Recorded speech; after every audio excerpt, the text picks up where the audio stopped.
Video तो CISF ASI head constable पर बहुत सारे बने, पर बहुत सारे भाइयों को समझ में नहीं आया, किसी को कुछ पल्ले ही नहीं पड़ा कि डॉक्यूमेंट क्या लगेंगे, कैसे लगेंगे। तो सारी CISF ASI head constable ministerial के सारे डॉक्यूमेंट और पीएसटी से रिलेटेड जिनके भी डाउट है सारे क्लियर होने वाले हैं। डॉक्यूमेंट का भी एक एक आपका सारा डाउट मैं क्लियर कर दूंगा। तो सबसे पहली बात, मेरे सामने एक पेज है, इस पेज में मैंने जो जो डॉक्यूमेंट्स लग रहे हैं सबको नोट कर लिया है और आपको क्लियरली एक एक डॉक्यूमेंट के बारे में मैं बताने वाला हूँ। तो सबसे पहली बात स्टार्ट करते हैं कि बहुत सारे भाई भैया फिजिकल पीएसटी तो पास कर लेंगे, लेकिन पीएसटी के बाद जो मेन रहता है आपका डीवी डॉक्यूमेंट वेरिफिकेशन, उसमें भैया बहुत सारे लोग फेल हो जाएंगे। तो यही टॉपिक पर आज चर्चा करेंगे। तो सबसे पहले स्टार्ट करते हैं फटाफट से आज की वीडियो को। तो सबसे पहली बात, क्या डॉक्यूमेंट्स लगेंगे, सबसे पहले आपको मैं बता दूं।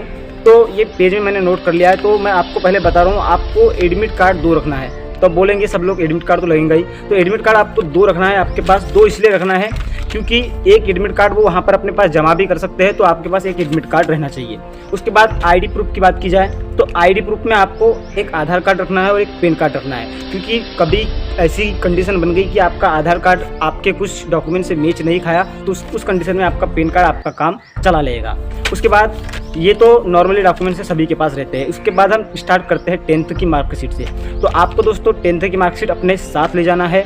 10th की मार्कशीट, उसके साथ आपका प्रोविजनल सर्टिफिकेट, उसके बाद आपका मूल प्रमाण पत्र और ये जितने भी डॉक्यूमेंट्स हैं सभी की 5 फोटोकॉपी। क्योंकि आप समझते हैं सीआईएसएफ वाले, मैं भी इससे पहले सीआईएसएफ का फिजिकल दे चुका हूँ। सीआईएसएफ फायरमैन का मैं फिजिकल क्वालिफायर कैंडिडेट हूँ, जिसमें 5 किलोमीटर रनिंग हुई थी। तो मुझे सीआईएसएफ के बारे में थोड़ा बहुत, जो उनके डॉक्यूमेंट से रिलेटेड जो जितनी चीज़ मांगी जाती है उसके बारे में थोड़ा बहुत अनुभव है। और मैंने इस बारे में एक सीआईएसएफ के हमारे सर है, उनसे भी बात किया हूँ कि क्या क्या डॉक्यूमेंट्स लेकर जाना है। तो मैं आपको पूरा सही और सटीक बताऊँगा, जिससे कि आपको किसी प्रकार का कन्फ्यूजन रहेगा नहीं। तो पहली बात, अब मैंने 10th की बता दिया आपको कि 10th की मार्कशीट, प्रोविजनल सर्टिफिकेट और मूल प्रमाण पत्र, और आपके साथ उसके साथ साथ सभी इसकी 5 फोटोकॉपी आपको रखना है। उसके बाद आते हैं अपन 12th पर। तो 12th की भी आपको दोस्तों 12th की मार्कशीट रखना है, और 12th की मार्कशीट के साथ उसका रजिस्ट्रेशन रखना है और प्रोविजनल सर्टिफिकेट रखना है, और उसके साथ साथ इन्हीं की भी सबकी 5 फोटोकॉपी आपको रखना है ना। इसके बाद हम आते हैं, ये तो सबके पास नॉर्मली ये डॉक्यूमेंट सभी के पास रहते हैं। इसके बाद हम मुख्य डॉक्यूमेंट जो कई लोगों के पास नहीं रहते हैं उसके बारे में चर्चा करने वाले हैं। तो इसके बाद मैंने यहाँ पर लिखा है एसटी कैटेगरी वालों के लिए। तो एसटी कैटेगरी वालों के लिए मूल रूप से मैं आपको बता दूं, उनको कास्ट सर्टिफिकेट मांगा जाएगा, क्योंकि उनको ज़्यादा रिलैक्सेशन दिया जा रहा है। तो उनको रिलैक्सेशन के लिए कास्ट सर्टिफिकेट कैसे बनाना है मैं बता दूं।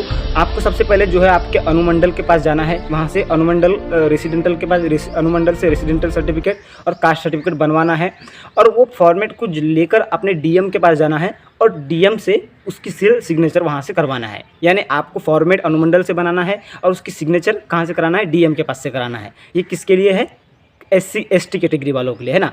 अब इसके बाद बात की जाए एससी, जनरल, ओबीसी और ईडब्ल्यूएस की। तो दोस्तों उनको डीएम के पास जाने की कोई आवश्यकता नहीं है, उनको केवल और केवल अनुमंडल के पास जाना है। अनुमंडल से दोस्तों फॉर्मेट बना करके, वहाँ पर फॉर्मेट बना करके उसका जो है सर्टिफिकेट बनवा लेना है, कास्ट सर्टिफिकेट, है ना, अनुमंडल से। उन्हें डीएम के पास जाने की कोई आवश्यकता नहीं है। अनुमंडल का ही एससी, जनरल, ओबीसी और ईडब्ल्यूएस वालों के लिए काम चल जाएगा। लेकिन एसटी वालों को अनुमंडल से पहले बनवाना है, उसके बाद वो फॉर्मेट को डीएम के पास जाके सील सिग्नेचर करवाना है ना।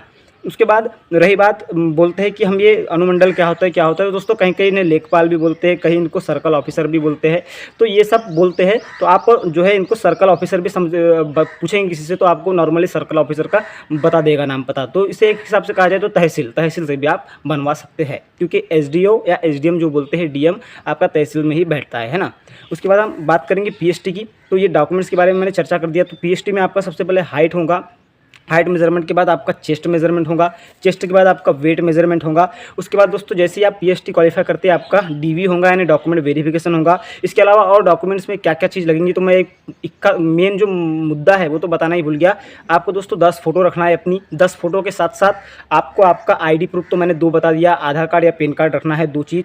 उसके बाद आपको जो है अपने साथ एक नॉर्मली पेन रख लेना है, नॉर्मली 2 पेन, यानी एक ब्लू पेन और एक ब्लैक पेन रख लेना है। और उसके साथ साथ दोस्तों कभी गलती हो जाती है आपसे, कुछ गलत हो जाता है फॉर्म फिल करने में वहाँ पर, तो उसके लिए एक वाइटनर भी रख लेना है, ताकि आप उसको वाइटनर से सफ़ेद करके, काला को सफ़ेद करके अपना जो है सब कुछ ठीक कर सके और उसे फिर से अच्छे से लिख सके, है ना। इसलिए वाइटनर भी एक रख लेना है। उसके बाद आपका मैं सिलेक्शन प्रोसेस की बता दूँ तो पीएसटी में सबसे पहले हाइट होगा, मेजरमेंट, हाइट के बाद आपका चेस्ट होगा, चेस्ट के बाद वेट होगा, वेट होने के बाद आपका ये पीएचटी आपका कंप्लीट हो जाएगा। उसके बाद आपका डॉक्यूमेंट वेरिफिकेशन हो जाएगा। डॉक्यूमेंट वेरिफिकेशन के बाद आपका रिटर्न एग्जाम, यानी जैसे ही डॉक्यूमेंट वेरिफिकेशन हो जाता है उसके बाद कुछ दिन समय मिलेगा और आपका रिटर्न एग्जाम करा दी जाएंगी। रिटर्न एग्जाम कराने के बाद दोस्तों आपका टाइपिंग टेस्ट होगा। टाइपिंग टेस्ट के बाद आपका दोस्तों मेरिट लिस्ट में नाम आएगा। मेरिट लिस्ट में नाम आने के बाद आपका मेडिकल होगा और मेडिकल के बाद आपकी फाइनल ज्वाइनिंग करा दी जाएगी। तो दोस्तों ये था वीडियो में अगर से कुछ भी डाउट होगा तो कमेंट में बेझिझक बताना। और दोस्तों अगर से वीडियो से हेल्प मिली होगी तो अपने भाइयों तक भी शेयर कर देना ताकि उनको भी सटीक जानकारी प्राप्त हो सके। और दोस्तों हमारे चैनल को भी सब्सक्राइब कर देना। और आपको वीडियो कैसा लगा, ऐसी इन्फॉर्मेशन इसके बारे में और कुछ भी चाहिए तो मैं फिर से एक वीडियो बना दूंगा। तब तक के लिए आप अपना ख्याल रखें, अपने परिवार का ख्याल रखें। जय हिंद, जय भारत।